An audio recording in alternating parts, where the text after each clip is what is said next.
진흥왕 순수비가 워낙 유명하다 보니까 가끔 진흥왕이 무슨 깨끗하고 맑고 순수한 사람이라는 생각을 하는 그런 애들이 있더라고요. 자, 오늘 여러분들이 선생님과 함께 관찰할 유물은 바로 바로 북한산 진흥왕 순수비입니다.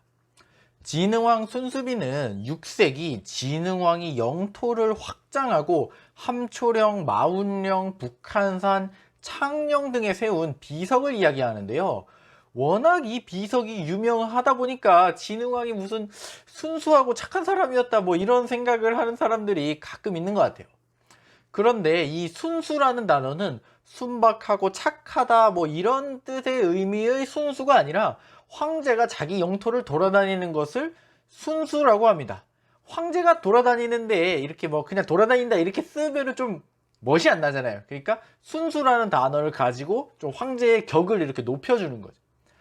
물론 이 선생님이 진흥왕을 직접 만나본 게 아니니까 100% 확신은 못하겠지만 선생님 생각에 진흥왕은 순수랑은 거리가 아주 멀고 오히려 좀 사람 있잖아, 좀 빡빡하고 좀 약삭빠른 그런 스타일일 가능성이 좀 높습니다. 왜 이렇게 생각하냐면 삼국유사라는 책에 따르면 진흥왕은 법흥왕의 뒤를 이어서 15세에 왕위에 올랐다고 쓰여 있는데, 이 당시에는 백제가 막 영토를 수복하겠다고 하면서 백제 성왕이 뭐 20년 동안 막 이렇게 국력을 정비하고 있던 그런 시절인데, 백제와 진흥왕이 동맹을 맺으면서 고구려랑 백제랑 이렇게 싸우고 있었단 말이야. 그 전쟁에서 기회를 야금야금 이렇게 노리다가 둘 다 싸워서 기진맥진한 틈을 타가지고 관산성 전투에서 백제를 소위 말하면 배신을 하고 한강 유역을 차지하는, 여튼 우리끼리 좀 이런 얘기로 하면 약간 좀 그렇다.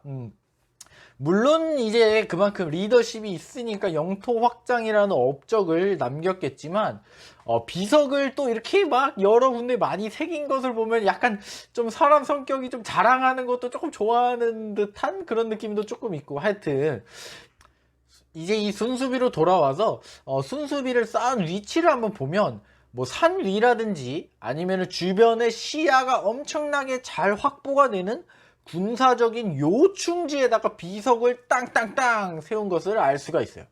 그래서 이런 점을 보면은 확실히 진흥왕이라는 사람이 그냥 배신만 하고 뭐 이런 사람이 아니라 자체적인 군사적인 능력이라든지 뭐 지형을 보는 능력도 매우 뛰어난 사람이 아니었을까 하는 생각도 들긴 듭니다. 이 순수비에는 원래 비석이라는 거는 머릿돌, 이렇게 눌러주는 돌이 함께 있었는데 머릿돌은 발굴이 되지 않았고요. 어디로 간 건지 없어졌고, 여기에 있는 비문, 이 비석에 새겨진 글자도 거의 글자를 알아볼 수 없을 정도로 풍화가 돼가지고 훼손이 되어 있습니다. 그래서 사실 이 비석이 누구의 비석인지는 알 수가 없는 게 맞는데, 여기 또 오른쪽에 살펴보면 또 재밌는 게 있어요. 바로 새로 새겨진 글자가 또렷하게 보입니다. 이 글자를 읽어보니까 1800년쯤에 여러분들이랑 이렇게 비슷하게 역사를 아주 좋아하는 조선의 김정이라는 사람이 친구 김경연이랑 같이 올라와가지고 이 비석을 해석해서 읽었더니 이거는 신라 진흥왕의 순수비이다 이렇게 적혀 있는 겁니다. 그런데 참 이 김정이라는 사람이 참 대단하고 좀 미래를 생각하는 좀 그런 사람인 게, 조선시대에도 이미 글자들이 조금 훼손이 되어 있었나 봐. 미래에 더욱 훼손될 거라고 생각을 해가지고 탑본을 떠가지고 자기 책에다가 이렇게 실어 놓았나 봐. 그래가지고 오늘날에는 이 비석을 직접 읽을 수는 없으니까 이 탑본을 떠놓은 것을 통해서 오늘날의 학자들이 이런 내용이구나 이렇게 오늘날에도 내용을 확인할 수 있게 된 것입니다. 정말 돌이켜 생각해보면 정말 땡큐 김정이죠. 땡큐 김정이. 이 순수비의 내용은 굉장히 간단합니다.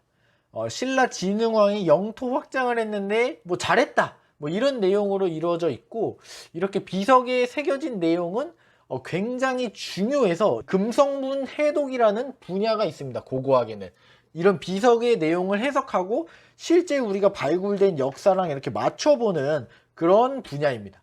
그 비석을 굉장히 중요하게 여기는 그런 사람들에게는 굉장히 중요한 가치가 있다고 여겨지는 비석입니다.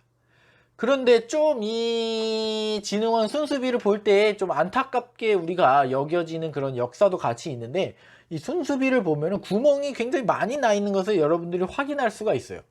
이거는 6.25 전쟁 때 전투가 워낙 급박하다 보니까 이 문화재를 보호하지 못하고 이 주변에서 벌어진 전투에서 막 이렇게 쐈던 총탄에 맞아서 생긴 상처들입니다. 이 뒷면을 보면 훨씬 총상이 많아가지고, 아, 가끔 이 비석을 보면 문화재 보호라는 게 정말 어려운 일이구나, 이런 생각도 들어요. 하여튼 오늘은 진흥왕 순수비를 함께 알아봤는데요. 진흥왕이 전쟁에서 이기고 새긴 비석에 남겨진 총탄 자국들이 약간 좀 역사에 좀 씁쓸한 맛을 느끼게 하는, 좀 그런 복잡한 생각을 하게 하는 그런 유물입니다. 끝!